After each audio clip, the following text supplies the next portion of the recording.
여러분 안녕하십니까? KBS 12시 뉴스입니다. 윤석열 대통령이 두 번째 국정 브리핑을 진행했습니다. 연금, 의료 등 4대 개혁과 저출생 대응에 대한 추진 방향 설명이 이루어졌습니다. 네, 대통령실 취재기자 연결해 구체적인 내용 알아보겠습니다. 정세배 기자, 우선 눈에 띄는 게 연금 개혁에 대한 건데요. 어떤 내용이 있었을까요? 네, 윤 대통령은 먼저 4대 개혁에 대해서 이 정치적 유불리를 따져서 쉬운 길을 가지 않겠다며 반드시 이뤄내겠다고 밝혔습니다.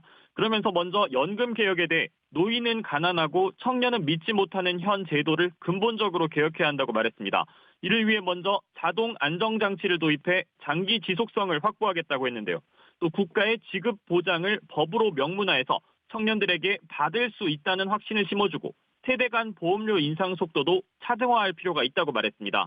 또 의료 개혁과 관련해서는 의대 증원이 마무리됐다며 내년도 의대 신입생 모집이 차질 없이 진행되고 있다고 못 박았는데요. 저출생 문제 해결을 위한 인구 전략기획부 설립을 위해 국회에 협조도 당부했습니다. 네, 브리핑 이후 기자회견도 있었는데 어떤 질의응답이 오갔나요?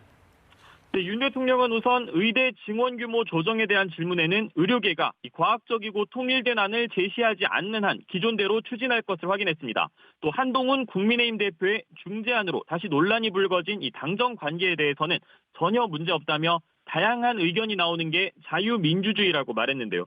또 해병대원 특검법과 관련해서는 지난 국회 청문회에서 외압의 실체가 없는 게 드러났다며 수사기관에서 엄정한 수사가 이뤄지고 있다고 밝혔습니다.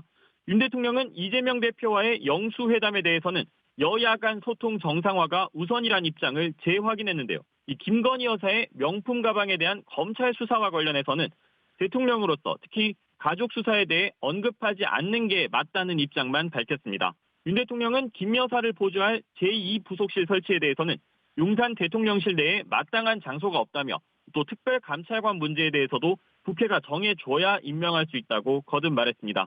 지금까지 대통령실에서 전해드렸습니다.